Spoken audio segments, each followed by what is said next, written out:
আসসালামু আলাইকুম। চলে আসলাম পিন্স বাজারে। আসলে বাবুটা অনেক বায়না করতেছিল, ও খিচুড়ি খাবে। প্রচুর পরিমাণ বৃষ্টি হচ্ছিল বাহিরে, তারপরে চলে আসলাম ওকে নিয়ে।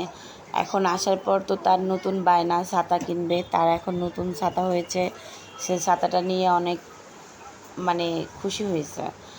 বাজার করা শেষ, এখন বাসায় চলে যাব। আপনাদেরকে দেখাবো কি কি বাজার করলাম, সাথে থাকবেন, আপনাদেরকে দেখাবো। এই যে বাসায় চলে আসলাম, দেখেন আমি কি কি কিনছি। একটা বনরুটি আমি অর্ধেকটা খেয়ে নিছি, প্রচুর ক্ষুধা লাগছিল, কি করব, সকাল থেকে কিছু খাই নাই।